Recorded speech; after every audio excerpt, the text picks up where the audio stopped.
Or our kids is like, here's a toy, here's a Barbie doll. And they're like, oh, my love tank is filled.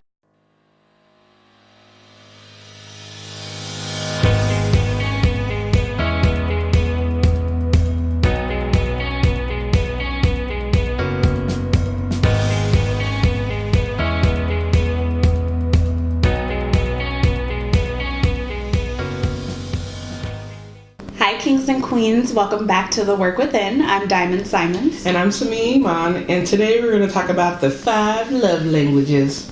Let's talk about it. So we had a conversation the other day about relationships and being fulfilled and essentially filling up your tank. And the conversation came about the 5 love languages, which I know for myself, I came across it randomly, having a conversation with someone who I wouldn't consider to be a part of my circle. And she was like, you should read the 5 love languages. I was like, okay, I will. And I did. And I'm so glad that I did. I actually heard about the 5 love languages a few years ago too. I was going through a bad relationship, and one of my friends at the time said, oh, you should read this book. It's really good. It'll help you. So I'm glad I did. Yeah, it's a really great book. And so the premise of the book is that there are 5 languages that we all encompass. You have your major languages, and then you have your minor languages, essentially. You can encompass all 5, but you have like maybe 1 or 2 dominant languages. And those languages are quality time, words of affirmation, acts of service or receiving gifts, and physical touch. And if you think about the term treat people the way you want to be treated, I think that's where it comes from, but now you have a label for it. Mm-hmm. So essentially the idea of having a love tank, everyone has a love tank. I have one, she has one, our dog has one, grandparents, our children, everyone has a love tank, right? There's a certain way that everyone's love tank can be filled, and it's not always the same way. Like, some people like to be physically touched, and they're like, ooh, you just filled my love tank. Some people like words of affirmation. You say, oh girl, you cute, and she's like, ooh, he just filled my love tank, right? Or our kids is like, here's a toy, here's a Barbie doll, and they're like, oh, my love tank is filled. Well, let's be real, they don't know that their love tank is filled, but they are fulfilled. But on the inside, you're bubbling up something there. So, love tanks aren't just for relationships as far as marriage, but they could be for relationships as far as friendships or relationships with your pets. Yeah, agreed. And like, one of the biggest things, I don't have a lot of friends, but I have a nice circle of friends, and all of my friends are different. Mm-hmm. And so all of them have different ways in which I would need to essentially fill their love tank, because the truth of the matter is that when you have friends, you do love them. You know what I mean? Mm-hmm. Or like, I would hope that you did. Mm-hmm. And if not, you might want to rethink your friendship. But, you know, it takes me adjusting the things that I do to ensure that I'm filling up their tank, because truthfully, if I consider them to be someone special in my life, I want them to always be fulfilled when we are together, mm-hmm. however that may be. Yeah, so as a friend, if let's say Samia, her main love language is words of affirmation, and I don't give that to her, she might not be as close to me as she would be to a friend that is giving her words of affirmation or telling her, you can do it. Just like that. That's exactly how I like it. Yeah.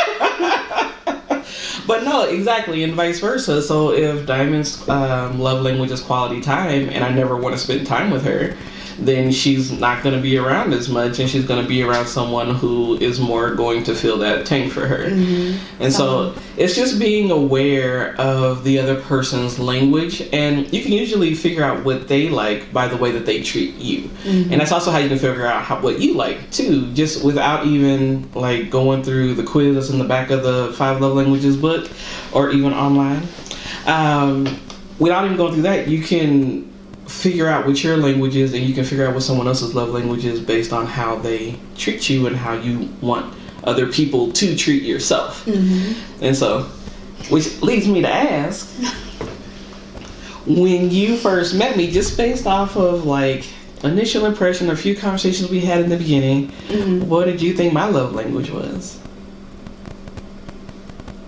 I didn't think you had one. No, I'm just kidding. I don't want to be loved. I think yours is definitely quality time because you like to get together. You like to, I'm going to go visit so-and-so. I'm going to go see this person. And you just like to be together. Undivided attention. So I've noticed that about you. Or you come by my desk and she be like, hey, so what you doing? So that's your love language, I think. What about me?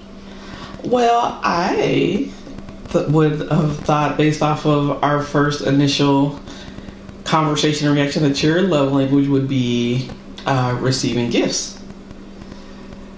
She apparently did not like that. Not a gold digger. That's not what that means. That is my least. Okay, we'll talk about the quiz later. But okay. But that's it's not about being a gold digger, because the truth of the matter is that you can still get gifts in love. You know what I mean? Because I always saw, like, if I had something, I was like, oh, hey, I thought about you and I wanted to give you this, and you would just light up and be so excited about it that, you know, that's what I felt like your love language was, because it was, and it made me feel good to know that I made you feel good. Mm-hmm. So it's not like every time I leave, I'm going to go buy you something, you know? Like, yeah, so when I first met Samia, she did give me this calendar, and I love it. I still use it every day, but it has a quote every day, and you flip through, and the next day it's like, you're amazing. And I'm like, yeah. So the whole day, I'm sitting there looking at the calendar, and it's like, you're amazing. Every time I turn it, you're amazing. And I'm like, yeah, I am. Thank you, Samia. So technically, that was two 5 love languages mixed in one, because it was gifts, receiving gifts and words of affirmation. But yeah, you know, and even, you know, I would definitely say words of affirmation is probably one of your top ones as well, because you definitely love a compliment. I do. I do. I like to be told I look pretty and that I'm smart.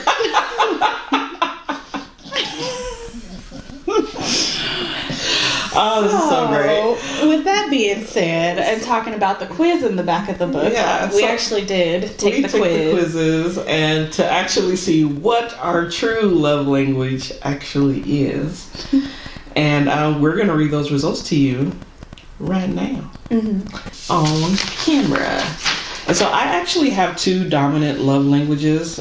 You can encompass all of them, but they're going to be different levels, and most likely you have like your 2 dominant, and then the rest of them are going to be minor love languages. And so my 2 dominant love languages is quality time and acts of service, and which I think is absolutely accurate, because I do like spending time with people. Like, if I consider you to be a part of my circle, I want to spend time with you. I want to go do things. I don't care if we're hanging out on the couch, probably not watching TV because I'm not a big TV watcher, but, you know, talking and having conversations. Like, I leave feeling energized and feeling just ready to hit my next challenge, you know. And acts of service as well. I do tend to overdo it sometimes with things that need to get done.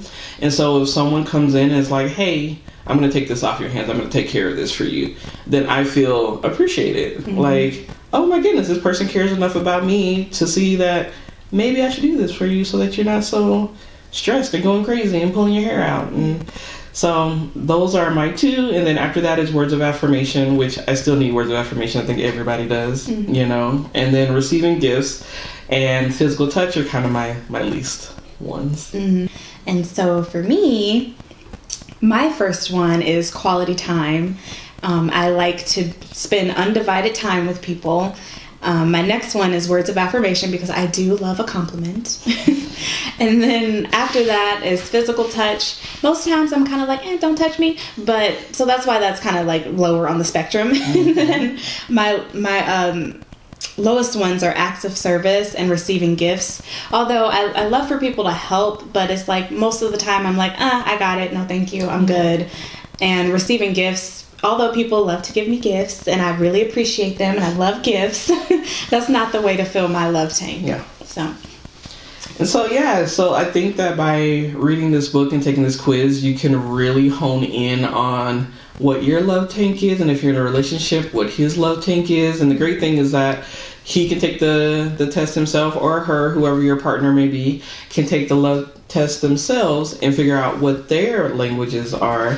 And then you guys can have a conversation about it, and you can learn, through that conversation, you can learn how to fill each other's tank so that you're all filled, at any given time. And that's not to say you're not going to have issues, but at least you know how to come back and what's going to make that other person happy and satisfied and fulfilled. So if you guys haven't read the book, we're going to leave the link down below to Amazon. And when you do read it, make sure you leave a comment down below. Tell us what your love language is. We love to interact with you guys. And we'll be talking to you soon. Love ya. Bye.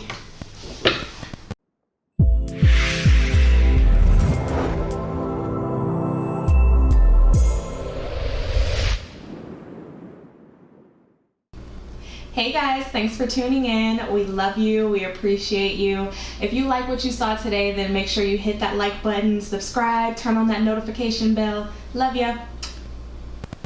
Okay. Was that better? That was so much better.